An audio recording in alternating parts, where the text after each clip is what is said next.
వస్తానమ్మా నరకూరు అంగన్వాడీ టీచర్ని.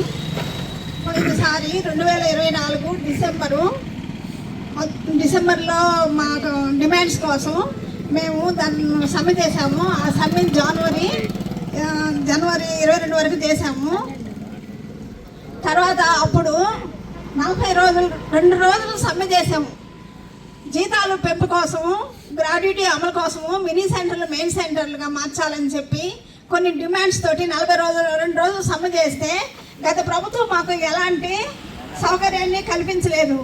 అప్పుడు సమ్మెలో తెలుగుదేశం పార్టీ వాళ్ళు వచ్చి మేము కానీ మా ప్రభుత్వం కానీ హయాంలోకి వస్తే మీకు మీ డిమాండ్స్ నెరవేరుస్తాము అని చెప్పి హామీలు ఇచ్చారు.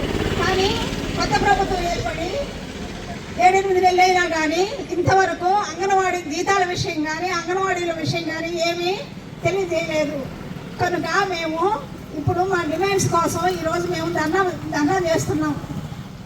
ఈ ధర్నాలో మా జీతం కనీస వేతనం 26,000 ఇవ్వాలని, గ్రాడ్యుటీ అమలు చేయాలని చెప్పి, మినీ సెంటర్లు మెయిన్ సెంటర్గా మార్చాలని చెప్పి మా ముఖ్యమైన డిమాండ్స్. ఈ డిమాండ్స్ ప్రభుత్వం వారు దయవుంచి నెరవేర్చాలని కోరుకుంటున్నాం. మార్చాలి మినీ సెంటర్లు మెయిన్ సెంటర్లుగా మార్చాలి. మినీ సెంటర్లు మెయిన్ సెంటర్లుగా టీఏడిఏలు అమలు చేయాలి. పెండింగ్ లో ఉన్న టీఏడిఏలు ఇవ్వాలి. టీఏడిఏలు ఇవ్వాలి.